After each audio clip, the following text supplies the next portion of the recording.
Hi, this is my 2019 Volkswagen Alltrack, and I'm installing a new set of mudguards on here. These are the factory OEM mudguards, and I saw a bunch of videos on how to do it with a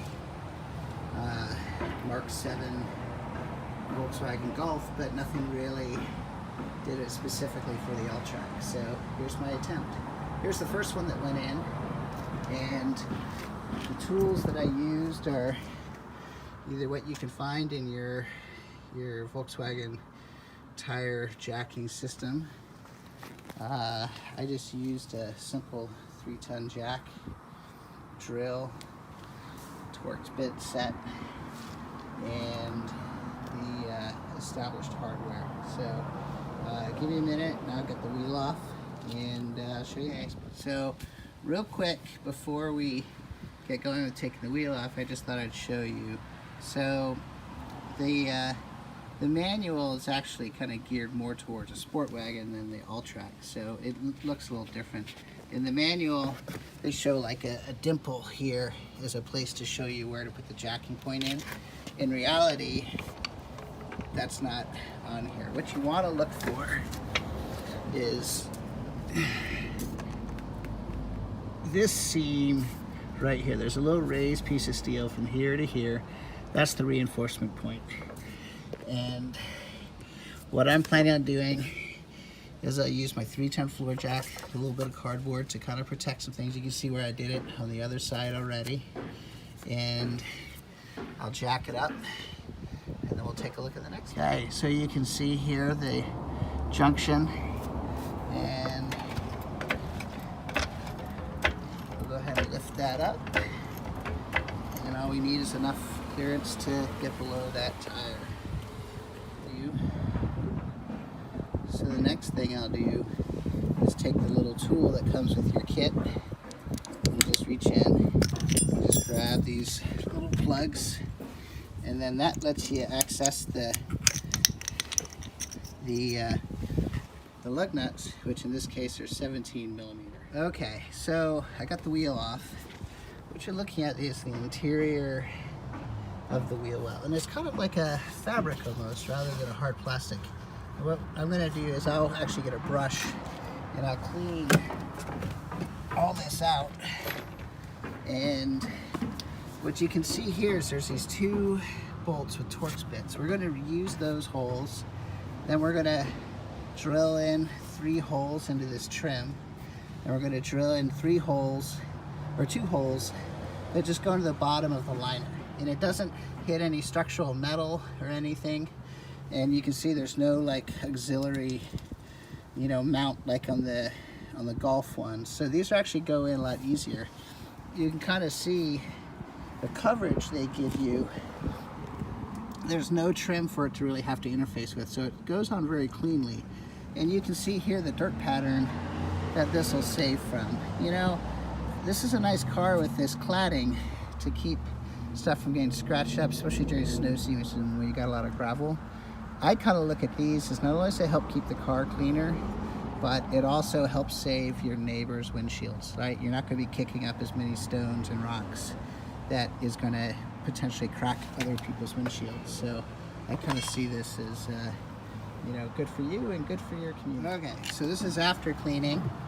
Now I just take my Torx bit. I think this is a T25. I could be wrong. And it's just simply a matter of removing these 2 bolts. Now, new longer screws do come in the parts kit, but I saved these, and actually I reused these for mounting kind of the lower pieces, since you really didn't have that much material to go through, and I guess I'll have some spares. So the next part is I'll take my mud flap,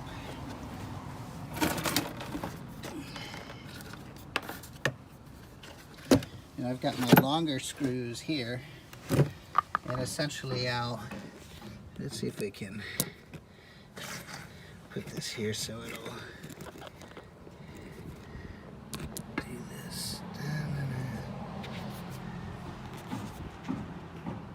Okay, so I've cleaned my area. You can see the leftover holes here and here. And it's pretty simple. Really, you just take that, you just line it up, and you just take in your 2 new longer screws and drive them in. And then what we'll have to do is we'll have to drill those lower 2 screws. Okay, so now you can see here I've got this in, and it's kind of loose. It's a little bit of play.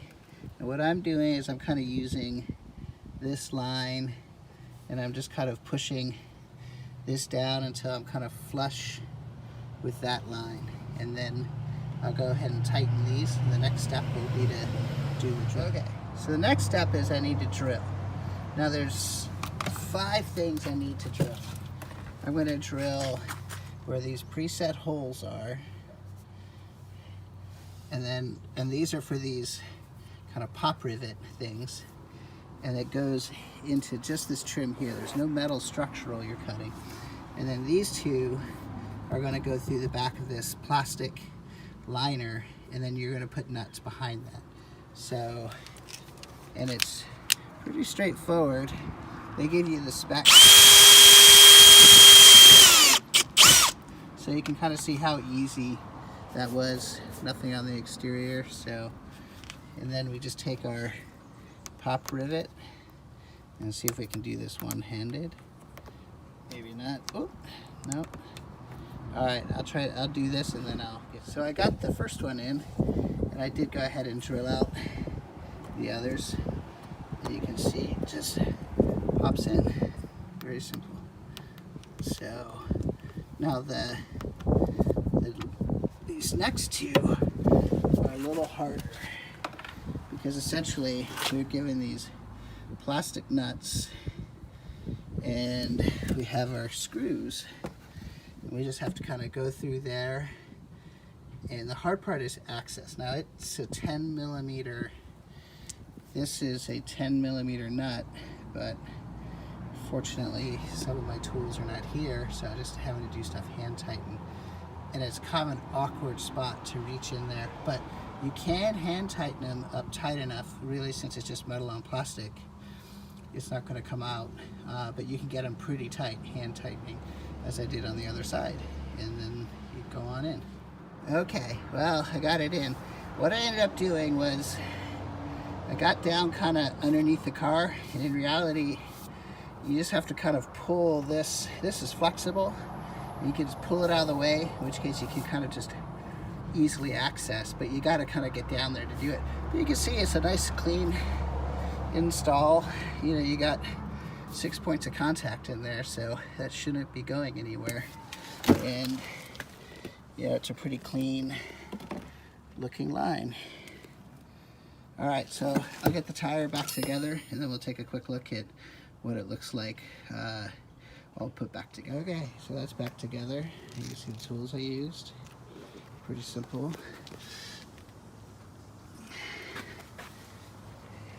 Sorry about the sun.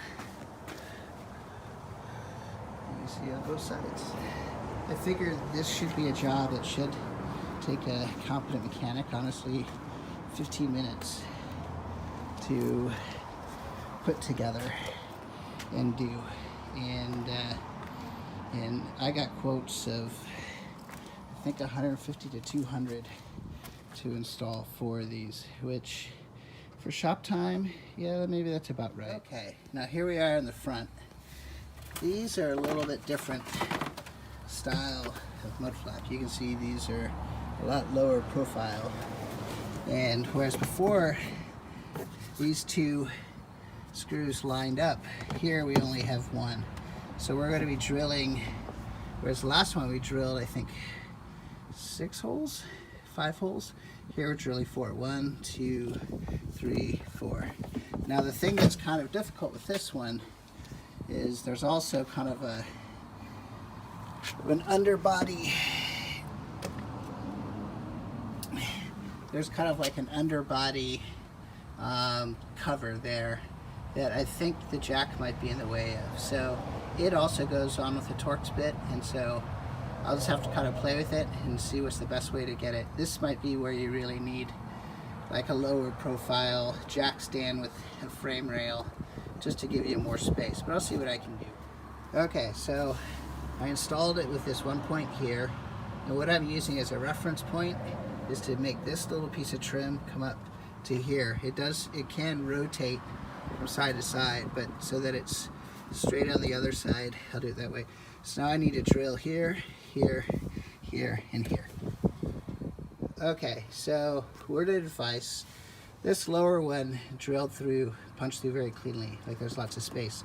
This one I was careful, and as I went through with the drill I could feel something back behind it. So you don't want to punch too far with the drill. And then also with both of these, for some reason I had to use a hammer and like slightly tap both of them in to get them go in. But they should go in all the way without with a little bit of persuading. Okay, so I've drilled these two.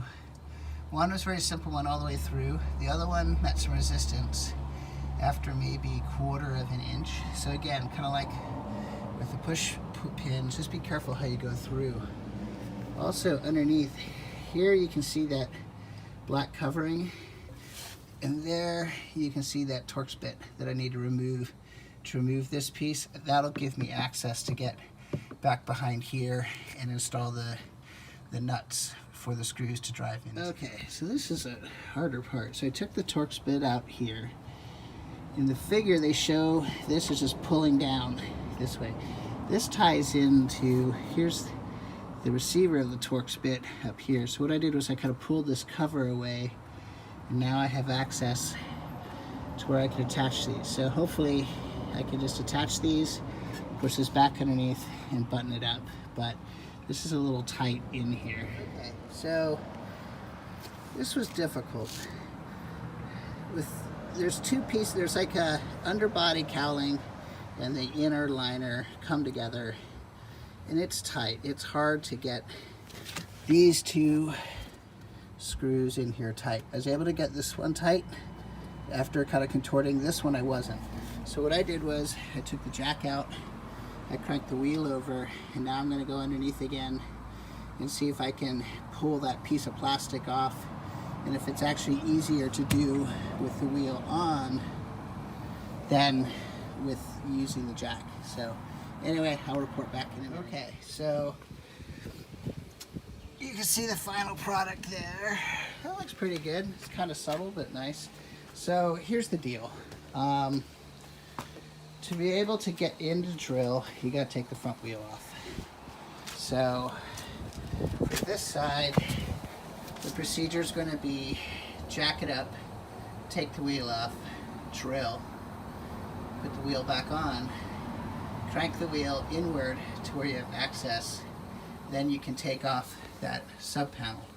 I think an alternative might be if you can use either the jack or a frame rail car jack that gives you enough clearance to get that panel out, and there's one on this side too, then I think that's your kind of finished product. And that is it's time consuming, but that's the smoothest way to do it, is to be able to remove that little panel. It was simple once that thing came off. So anyway, I think that's enough to show you. I might do one more little segment showing the finished product in the sun, but anyway, so I just want to kind of show what it's like. There's that panel that slides off to the rear, actually, not to the forward, and then it gives you access to where you can reach behind, and you can see me starting one screw there in the other screw hole, and now I have the access to do it. So anyway, I'll get back and I'll show you the finished. Okay, here's the final product. Gotta see, it's a nice flush fitting. That one's kind of small, the too major.